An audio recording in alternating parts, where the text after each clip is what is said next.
Buen día, amantes de la sabiduría. Les doy la bienvenida al Jardín de Filosofía. Nueva temporada 2024, recién llegado de vacaciones.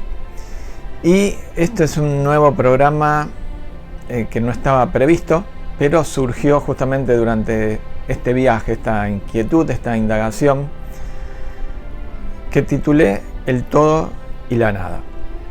Para quienes recién llegan a este jardín, les cuento que los programas de esta sección, expansión del canal, son programas de baja edición, nula, son prácticamente espontáneos. Así que en especial este que vamos a desarrollar ahora o intentar, no es la mejor forma de ingresar al canal, porque está en un estado amorfo. Se van a dar cuenta cuando avancen los minutos. Pero es lo que salió y allá vamos. Yo lo único que hice es tomar algunas notas, comparar con autores, con filósofos, con maestros espirituales, y todo parte desde una pregunta, desde una comunicación, de una experiencia propia, una vivencia que se puede lógicamente expresar en términos filosóficos. Como alguna vez dijimos en el canal, ya no sé en cuál video, la filosofía la conseguimos como una expresión de una vivencia la cual se llega mediante la contemplación, con una contemplación o una percepción directa de algo que es real. No la concibo como algo intelectual. Y en el tema de hoy en particular nos vamos a meter, les aviso, en cuestiones directamente místicas. Entonces, místicas no derivadas necesariamente de una experiencia religiosa de lo divino, pero está ahí muy cerca, ¿no? Así que no hago más introducción. Voy a intentar hacerlo lo más ordenadamente posible, pero desde ya soy pesimista al respecto. Vamos por el comienzo, cómo surgió esta indagación.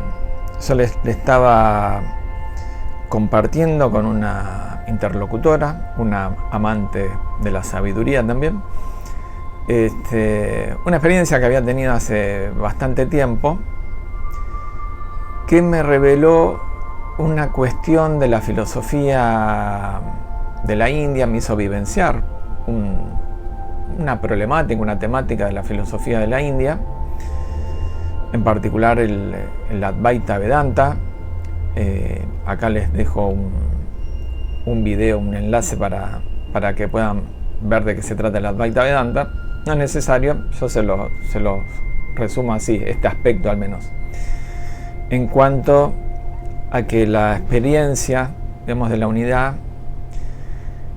va más allá y trasciende esta dualidad del sujeto y el objeto, ¿no?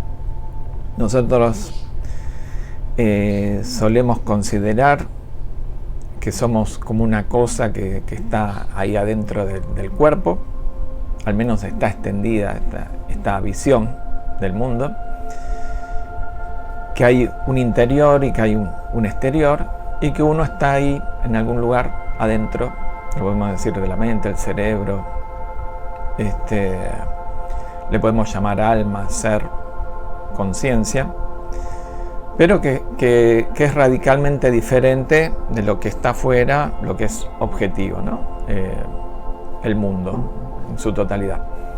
Entonces, la experiencia que había tenido, que fue de índole mística, porque fue así espontánea, era que en una charla en un bar, en un lugar público, con otra gente,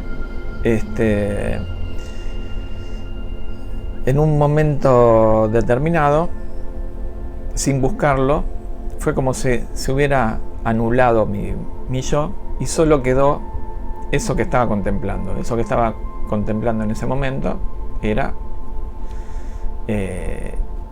lo que me estaba diciendo un amigo, ¿no? Alguien que estaba sentado ahí en una mesa de un bar. Y fue como si se hubiera focalizado toda la energía en eso que estaba. Y yo sentía que era, en vez de ser yo, esto es muy raro, ya lo entiendo, sentía que en vez de ser yo, me había convertido en eso que observaba. Y eso tenía toda la energía del ser, ¿no? Pasó a ser un sujeto y pasó a ser una experiencia única, una experiencia del todo, justamente. Y esta experiencia del sujeto que tenemos siempre, de ser yo adentro de este cuerpo, diferenciado del resto, desapareció por completo, se convirtió en nada. De todas formas, cuando yo le comentaba esta experiencia singular, que creo que no me volvió a pasar, a esta interlocutora, yo no lo ponía en estos términos del todo y la nada, sino simplemente en esta diferenciación de sujeto y objeto y cómo se había integrado todo. Y me llamó mucho la atención porque ella sí lo puso en esos términos. Ella lo había experimentado en términos del todo y la nada.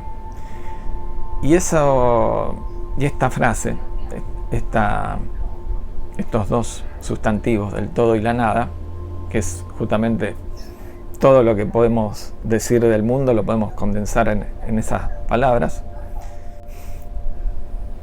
Todo eso lo expresaba con otra experiencia de otro tipo. A partir de ahí empecé a buscar, a indagar más y a aclarar, digamos, esta diferente forma de expresión de una experiencia similar, y fui a Heidegger y fui a un maestro del siglo XX de la India, que yo lo conocía precisamente por un libro, por su libro más famoso, que es Dios habla, que es Meher Baba. Y me llamó mucho la atención de descubrir que este maestro, nacido en 1894, fallecido en 1969, también tenía un libro que por supuesto es una edición hecha por sus discípulos, de charlas de él, ¿no? Pero tenía este título significativo, más para este momento, que era El todo y la nada. Si lo buscan, pongan Meher Baba, El todo y la nada, y van a ver que lo van a encontrar. Así que me gustaría empezar por ahí, o seguir por ahí. De este libro tomé algunos fragmentos que se los leo y cualquier cosa los voy comentando un poco. El primero. De paso les digo que este maestro fue, como muchos maestros de la India del siglo XX, fue en cierta manera controversial, se comunicaba a través, él tomó votos de silencio y no hablaba, entonces uno dice, bueno, y los discípulos cómo tomaron nota de sus charlas, porque iba señalando en un tablero con el alfabeto y de esa forma se comunicaba, y posteriormente lo hacía con gestos, ¿no? Con lenguaje de señas, uno que había inventado él aparentemente. Así que bueno, dejando de lado eso que podemos ver como una excentricidad, este maestro era como una conjunción de una visión mística sufí, ¿no?, el misticismo islámico, con la tradición antigua védica. Vean los videos de la sección principal o del programa principal del canal sobre los Vedas, y también una gran impronta del yoga. También vean el programa respectivo. Los recién llegados, por supuesto, o recién llegadas. Entonces, en este libro, El todo y la nada, él dice lo siguiente. Dice sin decirlo, ¿no? El cielo y el infierno, al igual que todos los planos, se desvanecen dentro del ser para permanecer como nada. En este estado despierto no hay lugar para nada, excepto para el ser, la existencia eterna e infinita. Entonces, ahí aparece el ser con mayúscula como el todo, y el cielo y el infierno, o sea, la totalidad de este mundo manifiesto, pasan a ser nada. En el estado de despertar, el estado despierto, no hay lugar para nada excepto para el ser. Continúa, esta es la única experiencia digna de ser experimentada y a la cual hay que aspirar. Para alcanzar esta experiencia es necesario convertirse en polvo, o sea, convertirse en nada, a los pies del Maestro Perfecto, lo cual equivale a convertirse en nada. Bueno, Bueno, retomo. Tuve que interrumpir porque mi madre está buscando una tortuga que se perdió, como hace siempre. Está muy enfocada en el mundo de la nada, de acuerdo a este maestro que estamos hablando, ¿no? Tengamos en cuenta que este maestro define al ser como el todo y a toda esta manifestación, este mundo de formas, colores, multiplicidad, como la nada. Porque todo este mundo concibe que está destinado a desaparecer en algún momento. Bueno, esto la ciencia también. No es permanente, no es eterno. Y consideras a su vez que hay algo permanente, que sería el ser, el todo, lo auténtico real. Sigo leyendo de Meher Baba. La verdad es simple, pero la ilusión la hace infinitamente intrincada. Es rara la persona que posee un anhelo insaciable por la verdad. El resto permite a la ilusión atarlo siempre más y más. Solo Dios es real y todo lo demás que ven y sienten no es sino una serie de nadas. Como una tortuga, como buscar una tortuga. Solo Dios es real. Esto es lo que les decía recién. Sigo. Para el hombre, este es otro fragmento, ¿no? Para el hombre, inconsciente de poseer realmente la experiencia consciente, interminable y continua de que Dios es todo y todo lo demás es nada, todo es todo. El aire es, acá empieza como una letanía, ¿no? Dice, el aire es, el agua es, el fuego es, la tierra es, la luz es, la oscuridad es, la piedra es, el hierro es, la vegetación es, el insecto es, el pez es, el pájaro es, el animal es, el hombre es, el bien es, el mal es, el dolor es, el placer es. No hay fin para lo que es, hasta que el hombre, el ser humano, concluye que nada es e instantáneamente se da cuenta de que Dios es lo real que siempre es y que lo demás en realidad es ilusorio, que está sujeto a la impermanencia, al cambio. Sigo con otra cita. Dios es infinito y su sombra también es infinita. La realidad es infinita en su unicidad. La ilusión es infinita en su multiplicidad. O sea que hay un solo ser, hay un solo Dios. Y todo este mundo ilusorio es múltiple.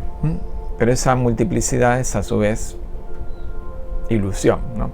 Porque en realidad no existe.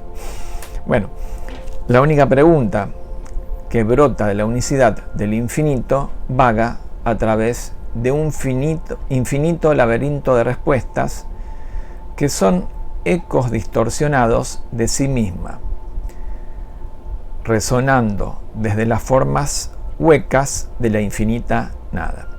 Todo este despliegue, todas estas formas de la infinita nada son formas huecas, porque en sí no encierran nada. Lo único que existe es esta unicidad del infinito. Sigo con otra cita. El verdadero todo original es uno, infinito y eterno. La verdadera nada original, al estar en el verdadero todo, es también una, infinita y eterna. Acá se refiere con nada original a una nada que está latente, en potencia y que todavía no se han manifestado, ¿no? Pero el falso todo, continúa, que se proyecta desde la verdadera nada, es innata y eternamente dual, al comprender innumerables nadas o a todas las cosas en la creación. Las innumerables nadas son los sinónimos de todas las cosas, los objetos, lo que no es el ser, ¿no? Las formas huecas. Y termino con el último fragmento, que este es contundente y acá queda clara al menos la postura de este maestro, ¿no? Que después la vamos a comparar con las otras visiones. La nada está en el todo. La nada está en el todo. El todo no sería una completa totalidad sin la nada. Acá parece que surgiera otra punto de vista sobre lo mismo. La nada está en el todo no sería una completa totalidad sin la nada. La nada que está en el todo, que está ahí en potencia, engendra a la nada con apariencia de que parece ser todo. Engendra todo esto y esto nos parece una totalidad. Como la nada es, todo parece ser. Esta nada existe, la vemos, vivimos en ella. Toda actividad en todas las partes de la creación no es sino un juego del todo y la nada. Cuando hay una cesación completa de esta actividad, la nada prevalece. Cuando se alcanza esta nada, se tiene todo. Entonces, relativamente hablando, la nada es todo, mientras que aquello que llamamos todo es nada. O sea que es difícil igualmente percibir claramente esto, pero se está dando este juego en donde la nada está integrada en el todo, y también es importante que hable de este juego, ¿no? De este dinamismo, esta interrelación entre estos dos grandes aspectos, ¿no? de la existencia. Hasta ahí esta visión. Entonces queda claro, o más o menos, o vamos lo repasamos. El todo para Meher Baba es esta conciencia total de ser, es Dios, y la nada es todo este universo manifiesto. Pero no son elementos que no tengan relación uno con el otro, al contrario. La nada está completamente integrada en potencia en el todo, y justamente este juego de la vida, de la existencia, nos lleva a introducirnos en este juego por completo introducirnos, vivenciar esta multiplicidad de la nada para en algún momento regresar al todo, reintegrar todo este juego y reintegrarlo.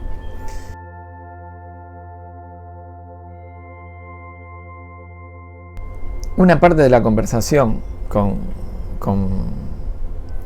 esta amante de la sabiduría que les conté al principio surgió luego de la primera conversación al respecto de la pérdida de un ser querido. Y veíamos que justamente esto, como en un cuerpo hay algo que está y luego se va y queda solo como una carcasa, como si fuera también un juego del todo o nada, cuando está animado ese cuerpo, esto tomando, asumiendo la dualidad entre cuerpo y alma, o entre vida y muerte, o como le queramos poner, entre materia y espíritu, como algo que anidaba en una forma, de repente se va. Y al mismo tiempo ella veía como había una fuerte interrelación entre estos dos aspectos, a la cual lo expresaba como esta coherencia en la materia. Y a mí lo que me vino a la mente en ese momento, y hablando a nivel general, extrapolando a la totalidad de la existencia, en cuanto a este asombro que tienen los científicos, los científicos que asumen la realidad del mundo material como es, y no piensan que haya un espíritu, que igualmente se apasionan con el estudio del mundo, porque ven que es realmente extraordinario, ¿no? Y esto los anima a descubrir y a indagar e investigar cada vez más.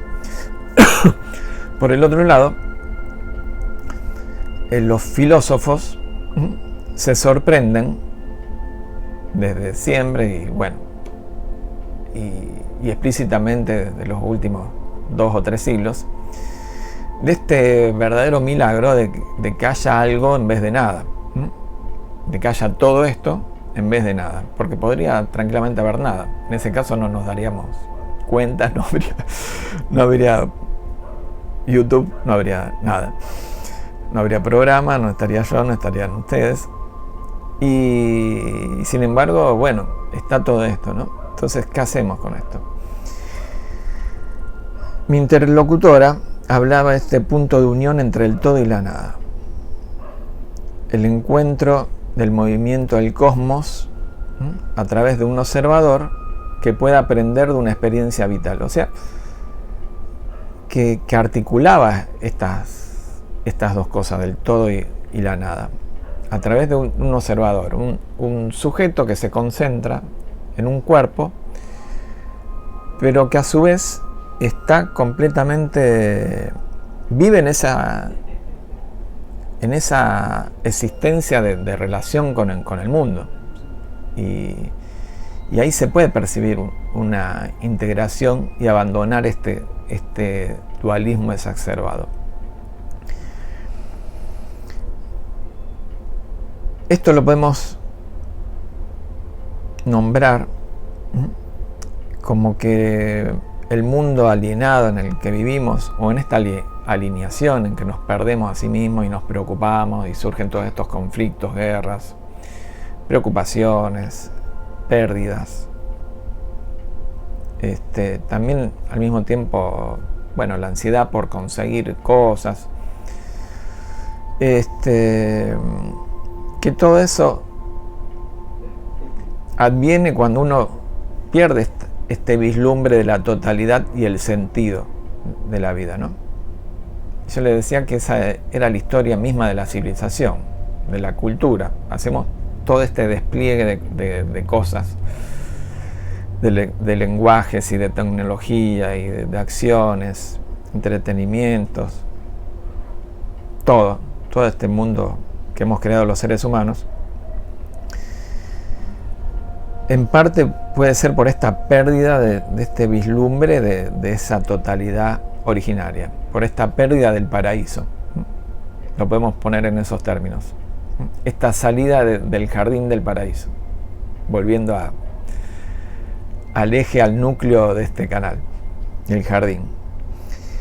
Entonces, ¿cuál es el camino para recobrar esto? Es el camino de la filosofía, es el camino de los amantes de la sabiduría. Voy a Heidegger, porque esto de que haya algo en vez de nada, si bien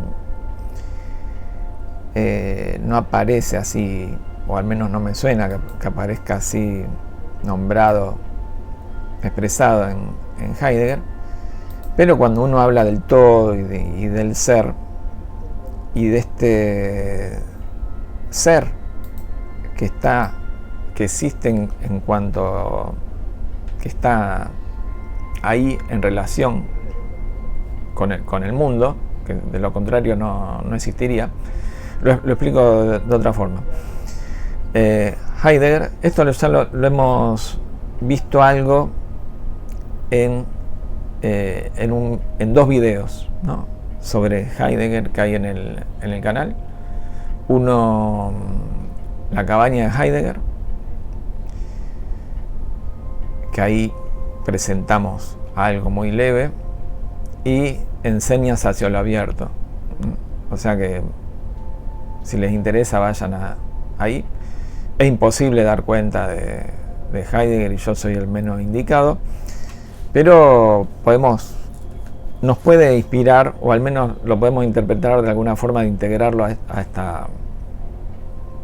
este compartir que estamos teniendo. Fui, digamos, a ver algo de Heidegger porque me resonaba que podía ayudar a esta indagación que surgió espontáneamente, y bueno, tomé algunas notas como las siguientes. En la nada resplandece el ser. Esto está tomado a partir de una charla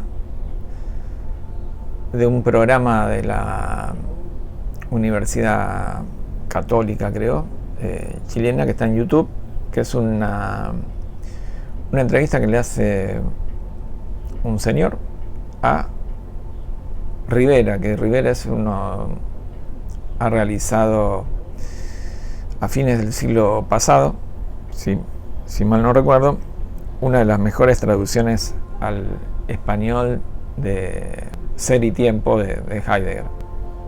Este señor, yo fui tomando notas, ¿no?, de lo que decía a partir de Ser y Tiempo, y decía lo siguiente: en la nada resplandece el ser. En la nada no hay entes. Entes son las cosas, son lo que es, pero que no son el ser. Es lo que se puede cosificar. El ser no se puede cosificar. El ser es verbo, no es una cosa, es acción. Entonces, en la nada resplandece el ser, en la nada no hay entes, el ser queda abierto a experimentarse. ¿Por qué en la nada resplandece el ser? Porque en los momentos en que uno se encuentra solo consigo mismo, en un momento de angustia, en un momento de crisis, en donde uno está solo realmente, ahí alumbra el ser, porque se vuelve visible ante ese vacío que se crea, ante esa falta de sentido que encontramos en la vida. Se produce el movimiento contrario, en que aparece el ser con todo el sentido que encierra. Todos, cuando decimos el ser,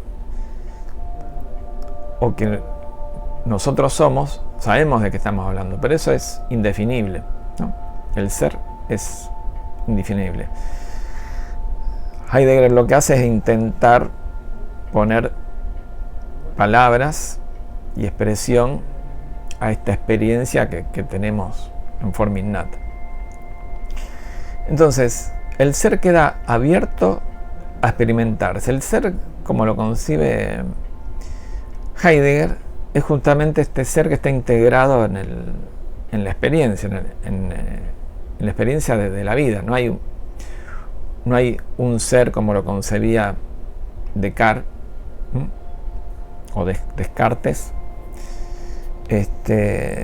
como esta identificación con eso, con esa cosa que piensa, diferenciada de las cosas que son pensadas, ¿no? La misma diferencia, este dualismo que hay entre el alma y el cuerpo, y este dualismo que se convirtió en tan inmanente o preponderante en la filosofía y en nuestra experiencia del mundo, en la filosofía hasta buena parte del siglo XX.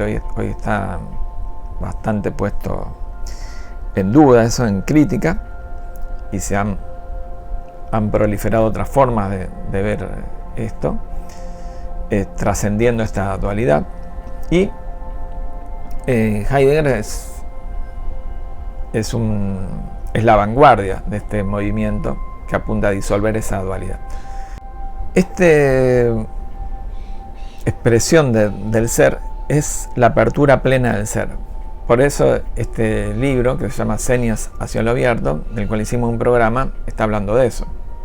El ser es esta apertura. No es algo que está en el interior y percibe lo exterior, sino que es justamente esta integración entre lo interior y lo exterior. Entonces, esta dualidad entre lo interior y lo exterior desaparece en el ser. No existe, en realidad. Es la apertura plena del ser, no la atención al otro, al ser de otros, sino que surge de ese estado de vacío y angustia ante la nada. También puede surgir ante el aburrimiento, cuando no sabemos qué hacer, ahí se concentra el ser. Y la importancia de esos estados de aburrimiento, angustia, no es por ellos mismos. En esos momentos límite se muestra nuestro ser. La prioridad de la angustia no es por lo externo, de no encontrar sentido a las cosas, porque no hay forma de encontrar sentido en el mundo haciendo. Le encontramos sentido momentáneamente, cuando estudiamos, cuando hacemos una carrera, o desarrollamos una empresa, o nos relacionamos con una persona que queremos, o tenemos familia.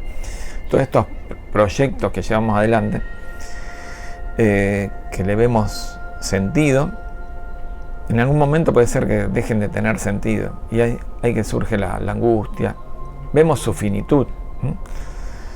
Y contaba este filósofo, traductor de Heidegger, que la prioridad de la angustia no es por lo externo, que perdimos el sentido de las cosas, sino que nos encontramos con nosotros mismos. Es ese autodescubrimiento. Se descubre un mundo de nada porque no vemos el sentido de la existencia. Y esto es, en cierta forma, una experiencia mística. Místico en el sentido de lo que no puede ser expresado con palabras. Lo místico es inaccesible al lenguaje. El amor, por ejemplo, también, hasta que no se experimenta, es inexpresable en palabras. También los sentidos de compasión hacia los demás, la auténtica solidaridad, es algo no necesariamente religioso, y lo místico ocurre siempre en esa soledad, ¿no? Y esto es algo que nosotros podemos ver como una totalidad, como un todo. Este ser que surge en esos momentos, la podemos ponerle este nombre de todo, de esta palabra. Porque no hay nada más, es enfrentarse con la totalidad. El ser es paradójico, siguiendo con este comentario de Ser y Tiempo. es lo oculto y al mismo tiempo lo evidente. Porque en estos proyectos que hacemos en el mundo se pierde esta conciencia de nosotros mismos. Nos entregamos completamente al mundo. Y al mismo tiempo siempre está ahí, ¿no? Porque dejaríamos de ser si no estuviera ahí. Es lo oculto y lo evidente. Nos escabullimos del ser, pero somos eso. Santo Tomás decía que el ser es lo más conocido, lo más claro que existe, es clarísimo. Sin embargo, cuando queremos nombrarlo, se nos escapa. Cuando queremos atraparlo, se nos va.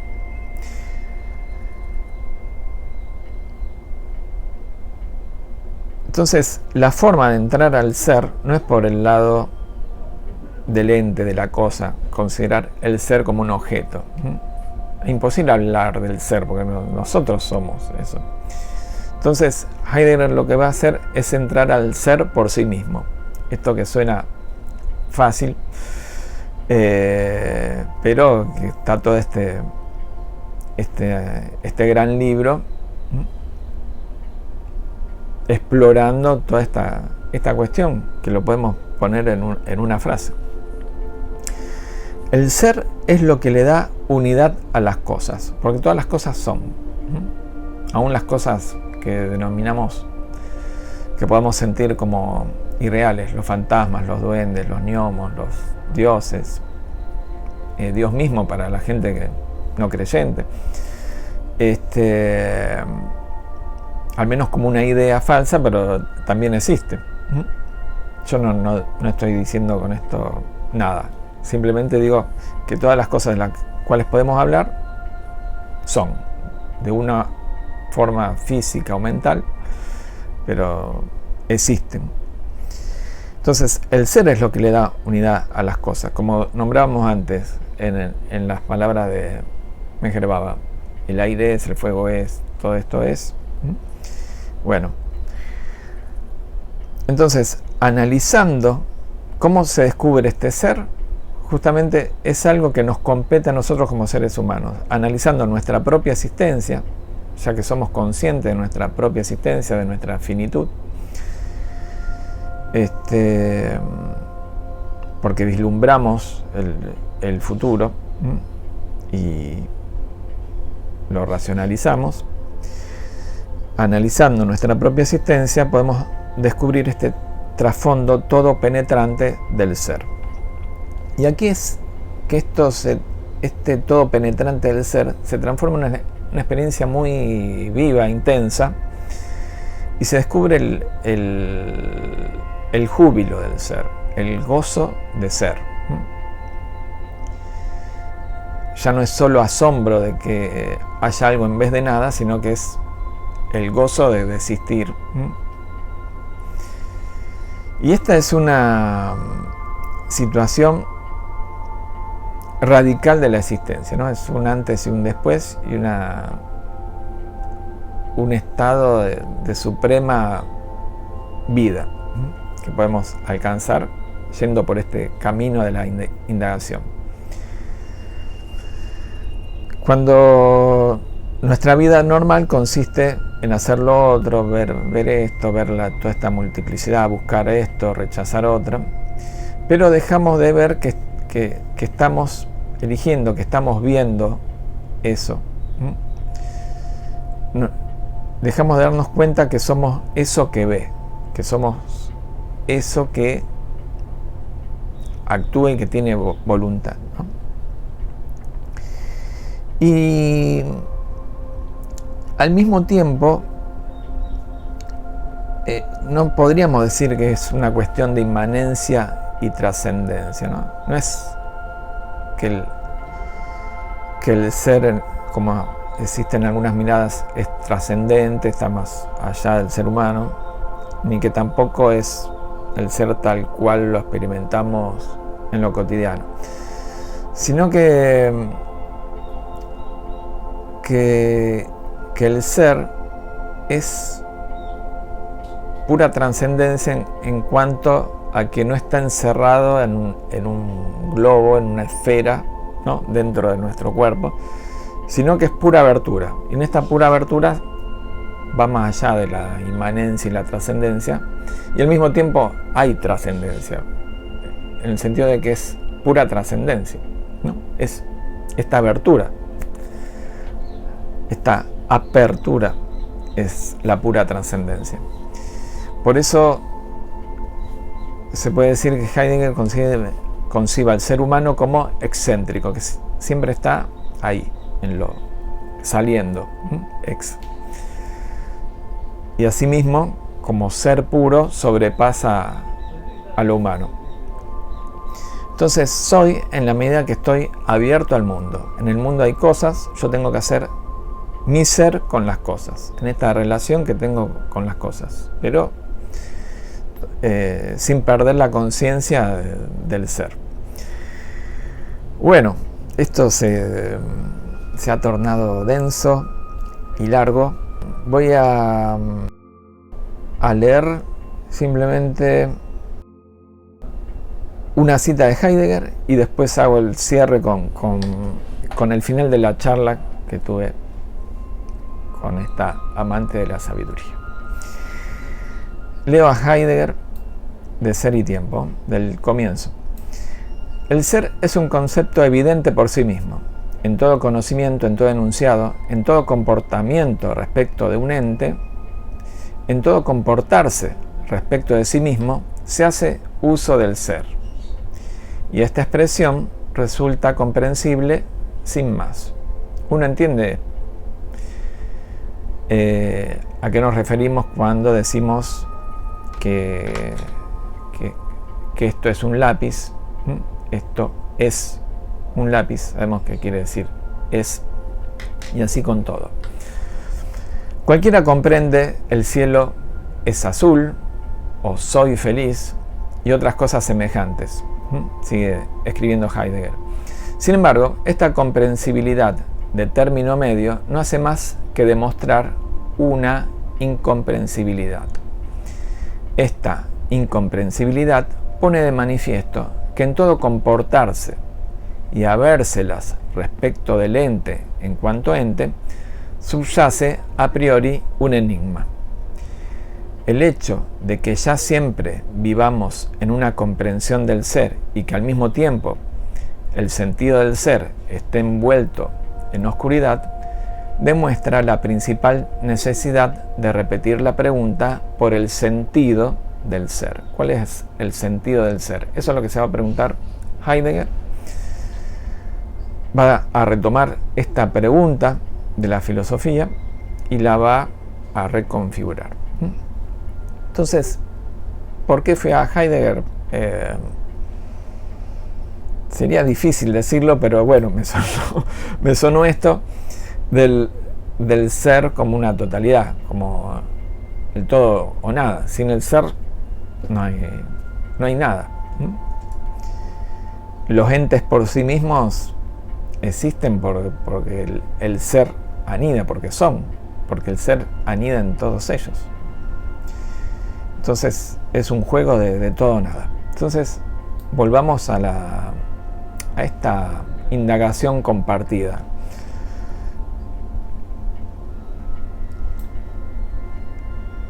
Entonces, en la experiencia de la integración, el todo equivalía a la unidad y la nada a la multiplicidad o dualidad ilusoria. Al menos esta fue la pregunta que yo le hice a mi interlocutora, ¿no? El todo equivale a la unidad y la nada a la multiplicidad o dualidad ilusoria, tal cual lo expone Meherbaba, por ejemplo. Y lo interesante es que la respuesta fue que lo hubiera descrito al revés. ¿Cómo sería esto? Que el todo sería la multiplicidad, todo esto, la diversidad de formas, esta realidad manifiesta, desplegada, el todo, y la nada sería el ser en el sentido de quietud, de silencio, vacío primordial, origen, el cero, algo sin contenido, algo unitario. Entonces, fíjense, esta concepción diferente, y no se confundan, digamos, no es que si bien son la forma en que nombra a estos fenómenos o a estas entidades es al revés, eso no quiere decir que sea incorrecto, porque está en su argumentación lo está describiendo perfectamente bien. Entonces, la nada sería el ser, el vacío primordial, el silencio, y el todo, la multiplicidad, la diversidad. Insisto con esto de que son simplemente nombres que le ponemos a las diferentes nombres que le ponemos a las mismas cosas, y en este caso son exactamente los contrarios, ¿no? Esto hay que considerarlo. ¿Cuál sería la más adecuada? Bueno, eso depende de cada uno. El tema es que ante una exposición, ante un diálogo, hay que aclarar qué piensa cada uno de lo que está diciendo, o cómo lo percibe, cómo lo siente.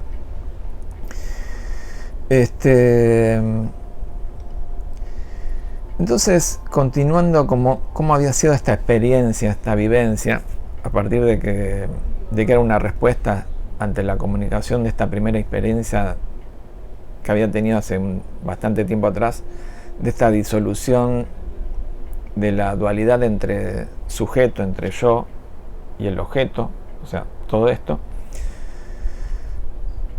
En el caso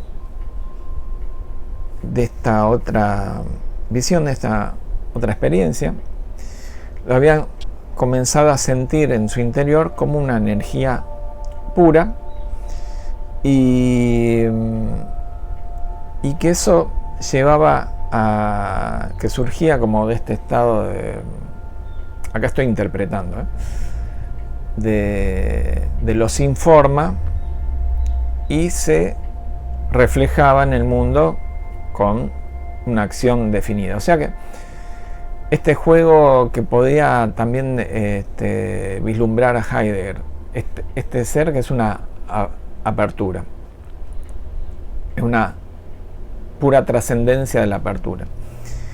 Entonces, la respuesta ante esa inquietud, ante esta energía que salía de adentro, la respuesta era esta expresión en la acción que fuera, ¿no?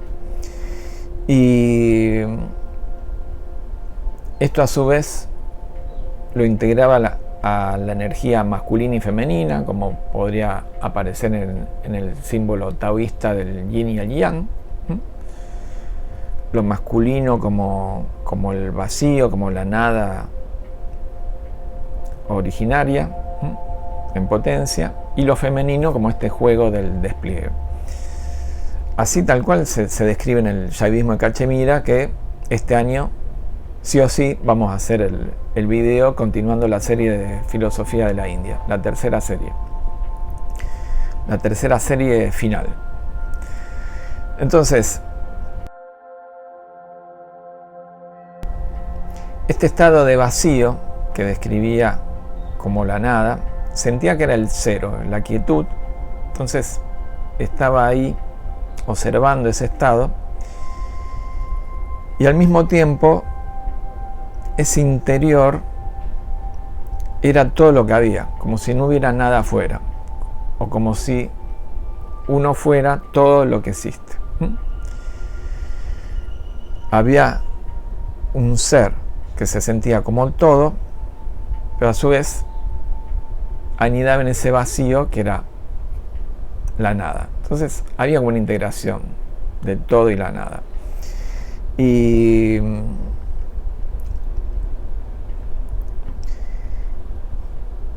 haber tenido esta experiencia no era simplemente que quedaba ahí como una experiencia mística interior,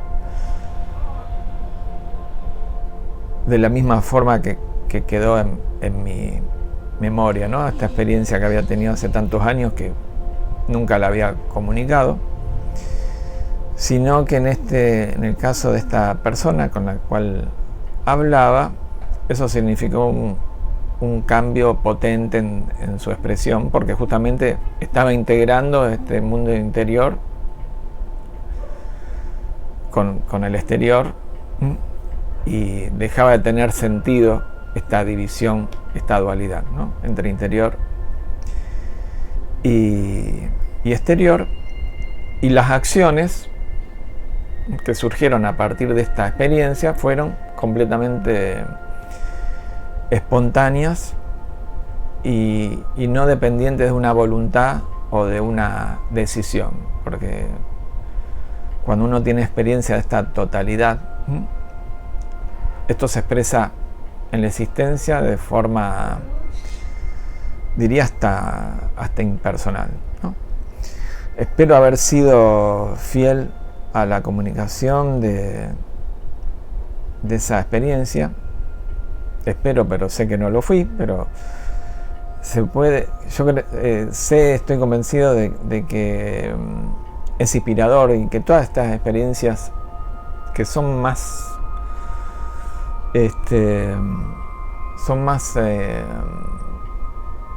asiduas de lo que uno pensaría, y que están en la gente, no en la mayoría quizás, pero está eso ahí, porque somos seres humanos que existimos, y hay un mundo, y está el todo y la nada, entonces todo esto está. La comunicación de estas experiencias, estas indagaciones y la misma filosofía nos lleva a este lugar de umbral. Eso es algo que suelo repetir, en el sentido de que con la expresión, con la comunicación, no podemos llevar al interlocutor, a quienes están ahí escuchando, a tener esta experiencia, pero sí lo puede llevar al umbral de donde poder intuir o ver cómo se extiende ese horizonte. Así que nada más. Me parece que se fue muy largo, y espero que no los haya confundido tanto en esta profusión de indagaciones y exploraciones. Y nos vemos en el próximo programa. Me ha quedado pendiente del 2023 un par de efemérides, o sea, cuando se festeja, se conmemora centenario de algo. Así que espero que poder lograrlo al menos en lo que queda de enero. Dos programas relativos a eso, y después sí, en febrero empezamos con la programación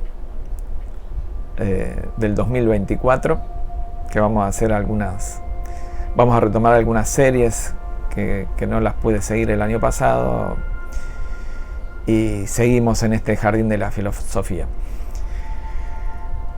Nada más. Espero que, si les gustó, se les inspiró o lo que sea, que hagan comentarios, que compartan este video con todo el mundo, que se suscriban al canal, y nos estamos viendo. Paz a todos los seres.